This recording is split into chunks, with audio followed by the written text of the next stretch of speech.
Hello student, I am Ejaz race teaching channel में आपका स्वागत है।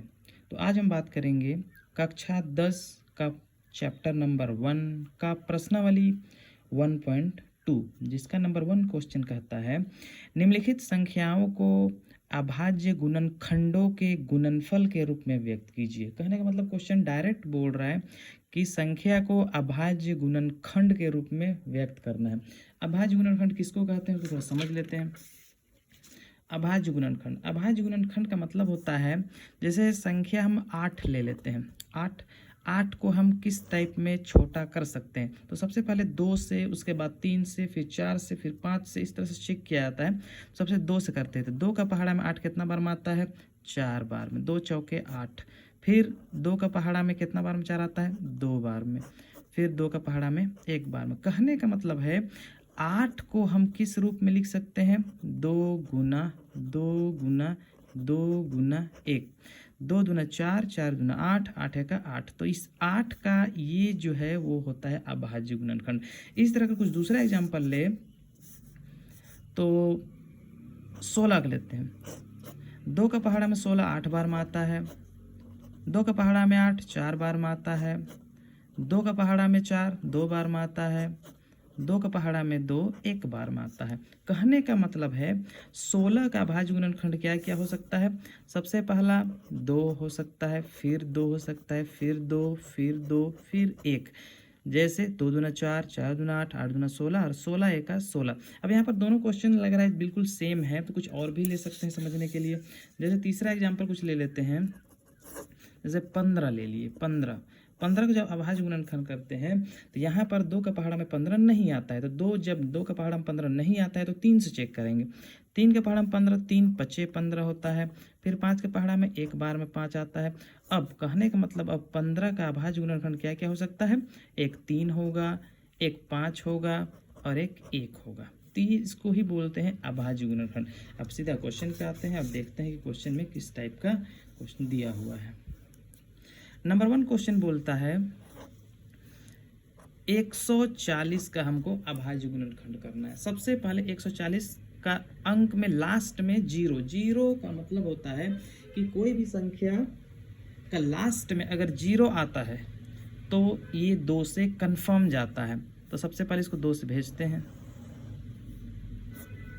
2 का पहाड़ा में 14 7 बार में आता है। 2 सते 14 और 0 तो 0 बार में ही आता है।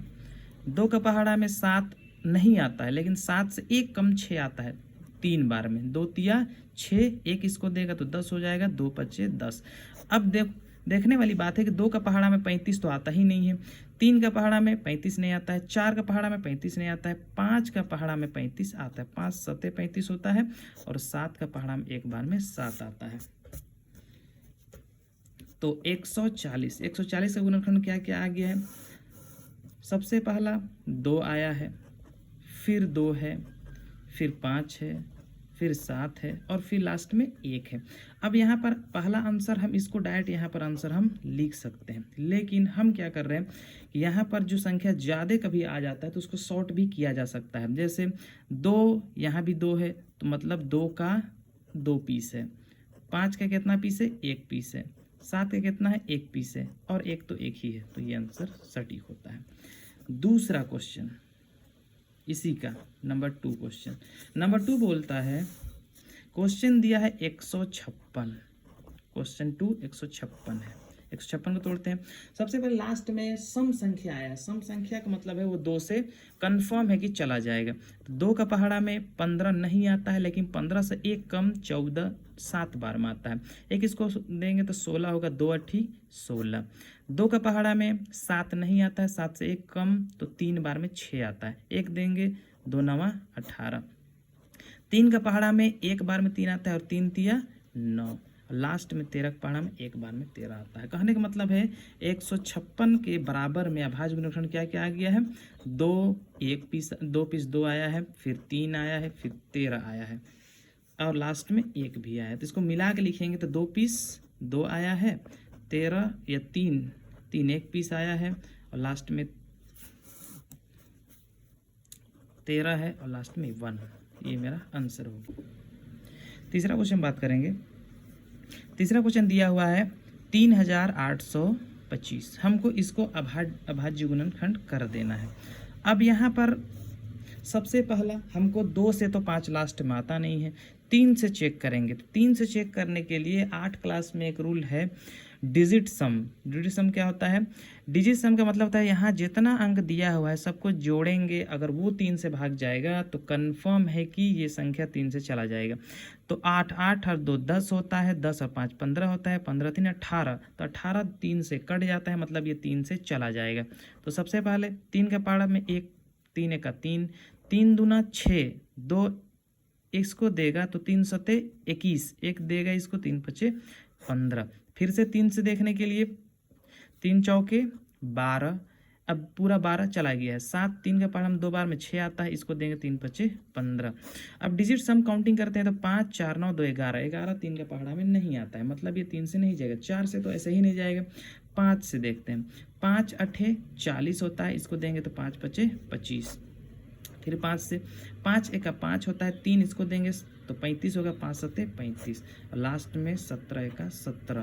कहने का मतलब है कि 3825 का जो अभाज्य गुणनखंड आता है वो 3 आता है, फिर 3, फिर 5, फिर 5, फिर 17, फिर 1। इसका दूसरा रूप हम लिख सकते हैं 3 का 2 गुना 5 का 2 गुना 17 गुना 1, ये इसका आंसर हो जाएगा। चौथा क्वेश्चन बात करते हैं।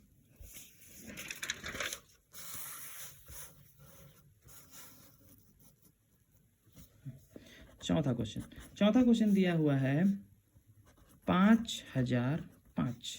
इसी को हमको क्या करना है? अभाज्य गुणनखंड में तोड़ देना है। तो सबसे पहले यहाँ पर 2 से चेक करेंगे, लास्ट में 5 जाएगा नहीं। 3 से 5 और 5 10 होता है, जाएगा नहीं। 4 से तो ऐसे ही नहीं जाएगा, तो 5 से ट्राई करते हैं। 5 का पहाड़ा में 1 बार में आता है और 0 0 आ जाएगा, और 5 के पहाड़ा में 1 बार में 5 आ गया।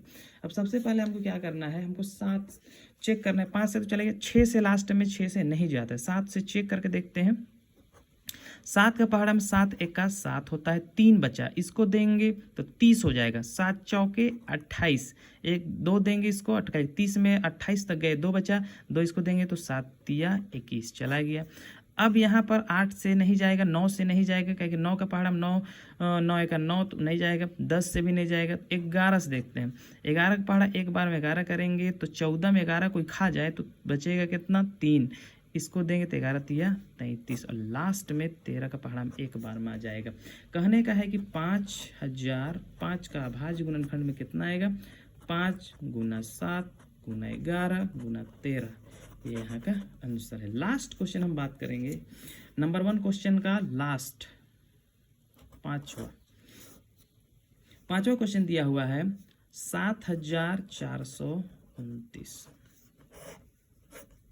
7429। ये जो क्वेश्चन है ये थोड़ा सा टफ है, बाकी बात प्रैक्टिस का खेल है, वैसा कुछ भी क्वेश्चन टफ नहीं होता है। सबसे पहले हम क्या करेंगे, इसको जैसे हम बोले हैं चेक करना है, 2 से चेक करेंगे, 3 से 4 से 5 से 6 से 7 से, इस तरह से टोटल चेक करते जाएंगे तो ये हमको 17 से जाएगा। 17 का पहाड़ा 4 बार पढ़ेंगे, 17 चौके 68, 68 के बाद 74 गिनना है कि कितना बार में आता है। तो सबसे पहले 68 69 70 71 72 73 74, 3 3 6 बार में आया, तो 6 इसको पैंचा देंगे तो हो जाएगा 62।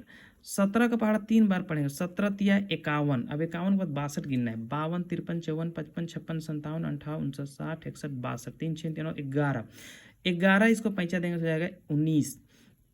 9 है, 11 दिए तो 119, तो 17 7 119 होता है। अब 17 के आगे 19 आता है, हम जैसे चेक करेंगे तो 19 से जब जाएगा, 19 का पहाड़ा 2 बार पढ़ेंगे तो 19 दूना 38, 38 के बाद 43 जाएंगे तो 38 39 40 41 42 43, 5 बार में, तो 5 इसको पैंचा देंगे तो 57, 19 तिया 57। अब लास्ट में 23 का पहाड़ा में 1 बार में, ये थोड़ा सा प्रैक्टिस का खेल है, बाकी बात आसान सा क्वेश्चन है। तो 7429 इसके बराबर में क्या अभाज्य गुणनखंड आता है? पहला 17 19 और लास्ट में 23, यही मेरा आंसर रहेगा। दूसरा क्वेश्चन में बात करेंगे हम। दूसरा क्वेश्चन बोलता है पूर्णांकों के निम्नलिखित युग्मों के HCF और LCM ज्ञात कीजिए तथा इसकी जांच कीजिए कि दो संख्याओं का गुणनफल बराबर HCF गुना LCM होता है। कहने का मतलब है, क्वेश्चन कह रहा है इन दोनों संख्याओं का HCF भी निकालना है और LCM भी निकालना है और बाद में इन दोनों संख्याओं को भी गुना करके देखना है कि HCF आएगा जितना और LCM आएगा, दोनों को गुना करने के बराबर में आता है कि नहीं। सबसे पहले हम बात करेंगे HCF और LCM क्या होता है। HCF का मतलब होता है वह बड़ी से बड़ी संख्या जो दिए गए संख्या को पूरी तरह से भाग दे दे। मतलब इन दोनों में से वह बड़ी से बड़ी संख्या हमको निकालना है जो 26 को भी भाग दे दे और 91 को भी भाग दे दे। और एलसीएम क्या होता है, वह छोटी से छोटी संख्या जो इन दोनों संख्याओं से भाग जाए, मतलब 26 का पहाड़ा में भी वो आ जाए और 91 से भी भाग चला जाए। तो सबसे पहले इन HCF निकालते हैं और एलसीएम अभाज्य गुणनखंड का ही यूज कर लेते हैं। सबसे पहला नंबर 1 क्वेश्चन में हल दिया है संख्या क्या क्या दिया है। सबसे पहला 26 है और 91, इसी का हमको HCF भी निकालना है और LCM भी निकालना है। तो सबसे पहले अभाज्य गुणनखंड, तो अभाज्य गुणन कर लेते हैं। 2 का पहाड़ा में 1 और 2 का पहाड़ा में 3 बार माता है और 13 का पहाड़ा में 1 बार माता है। ये पहला आया। कहने का मतलब है 26 का अभाज्य गुणनखंड कितना आया, 2 गुना 13 गुना 1, 91 का भी कर लेते हैं। 7 का पहाड़ा में 91 आता है 13 बार में, 13 से 91 होता है। 13 का पहाड़ा में 1 बार में आता है, मतलब 91 का आता है अभाज्य गुणनखंड 7 गुना 13 गुना 1। अब यहाँ पर समझने के लिए सबसे पहले हम क्या करेंगे, HCF, तब HCF क्या होता है, जो दोनों में पाया जाता है। तो दोनों में क्या, 2 यहाँ है यहाँ नहीं है, 13 यहाँ है यहाँ है, 1 है यहाँ यहाँ, मतलब कहने का मतलब 13 और 1 दोनों में पाया जा रहा है, मतलब 13 भी है और 1 भी है। तो कहने को इसको गुना कर देंगे तो 13 1 13। तो HCF किसका 26 का और 91 का कितना आ गया, 13। ये पहला आया है। LCM का भी हम बात करेंगे सेम,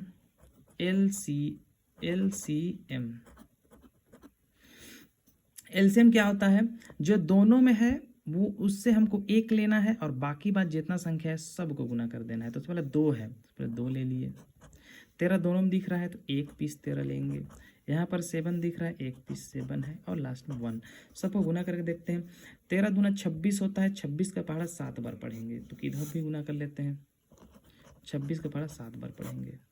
7 6 42 का 2 हासिल बचेगा 4, 7 दूना 14 और 4 18, मतलब 182। ये मेरा LCM आ गया।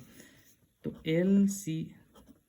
LCM किसका 26 का और 91 का कितना आता है, 182। अब हमको जांच करना है तो जांच भी कर लेते हैं।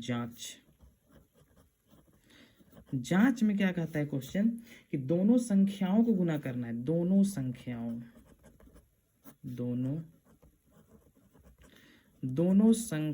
का गुणनफल। जब दोनों संख्याओं गुणनफल करेंगे तो उसके बराबर में HCF गुना LCM आना चाहिए। HCF गुना LCM दोनों आ जाना चाहिए। तो करके देखते हैं गुना। सबसे पहले गुना हम किसको करेंगे, 26 को और 91, यही दोनों संख्या दिया हुआ है। और HCF कितना आया है मेरा 13 और LCM कितना आ गया 182। इन दोनों को यही जगह गुना करके देख लेते हैं। 6 का 6, 1 दूना 2, 9 6 54 का 4 हासिल 5, 9 दूना 18 और 5 23 होता है। गुना करेंगे तो 6 4 और 2 6, यहाँ पर 3 और 2, मतलब आया कितना 2366। इधर आ गया है। उधर देखते हैं गुना करके, उधर भी सेम गुना कर सकते हैं, बगल में भी गुना कर सकते हैं, या बगल में ही करके यहाँ लिखेंगे तो ज़्यादा बेहतर है। हम यहाँ पर डायरेक्ट किए हैं ताकि समझ में ज़्यादा आए। गुना करते हैं। 2 का पहाड़ा में 6, 2 तिया 6 होता है, 2 1 का 2 गुना 8 तिया 24 का 4 हासिल बचेगा 2, 8 1 का 8 और 2 10। सेम लास्ट चीज़ है।